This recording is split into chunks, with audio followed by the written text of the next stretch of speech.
যারা মামলা আছে তাদের স্বৈরাচারের দোষর যাতে এই দেশে অংশগ্রহণ না করতে পারে সেই ব্যাপারে অন্তর্বর্তী সরকারকে দেখতে হবে ইনশাল্লাহ। প্রায় মানুষ বলছে যে অন্তর্বর্তীকালীন সরকার অনেক কাজে ব্যর্থ হয়ে যাচ্ছে, আসলে আপনার দৃষ্টিতে আপনি কি দেখছেন? ব্যর্থ হচ্ছে, ব্যর্থ আমরা তো সাকসেস তাদের করতে দিচ্ছি না। যেই টাকা দেশের দিকে লুটপাট হয়ে গেছে এই টাকা আগে বাংলাদেশে আসুক, তারপরে সাকসেস জীবনে জিনিসপত্রের দাম কমবো না, এইটা সময়ের ব্যাপার। এগুলা চেষ্টা করতে হইব, এগুলা দেখুক আস্তে আস্তে। এগুলা সরকারি কিছু নিয়ম কারণ আছে, তারা সেগুলা ই করে তারপরে দেখবো। সরকার যদি পারে, না পারলে তাহলে আস্তে আস্তে আবার রিজার্ভ বাড়তেছে, বাংলাদেশে সবকিছু বাড়তেছে না, দেখতেছেন না, রিজার্ভ বাড়তেছে, সবকিছু বাড়তেছে। বাড়ার পরে তারপরে দেখা যাবে জিনিসপত্রের দাম কমে না। লাগুন 16 বছর সহ্য করতে পারছেন, 16 দিন সহ্য করতে পারেন না। 16 দিন হয়েছে অন্তর্বর্তী সরকার আইছে, 3 মাস হয়েছে মাত্র। আসুক আগে, আরো 2 বছর সময় দেন আগে, তারপরে দেখেন পারেন কিনা না পারে, তারপরে নির্বাচন দিবে, দেখা যাবে ইনশাল্লাহ সব কমে যাবে, আয়াতের বিন্দু চলে আসবে ইনশাল্লাহ, আশা করা যায়। আগামী দিনে কেমন বাংলাদেশ দেখতে চান? অবশ্যই সুন্দর বাংলাদেশ দেখতে চাই, একটা নির্বাচন দেখতে চাই, সবার অংশগ্রহণ থাকবে।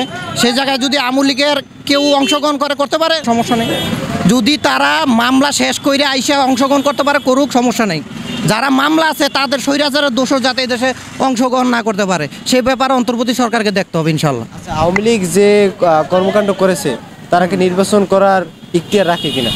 অবশ্যই রাখে না, যারা হত্যা করছে তারা রাখে না, আর যারা কর্মী আছে যারা মামলা হামলা নাই তারা রাখে। কিছু তো মুখের কথা চলে না, দূরত্ব তো সম্ভব না, তাদের সময় দিতে হবে। 3 মাসে তো সম্ভব না, মাত্র 3 মাস হয়েছে, তারা 2 বছর সময় নিছে, হয়তোবা জনগণের কথা 2 বছর বা আর 1 বছর যাক, তারপরে দেখা যাবে কি হয়।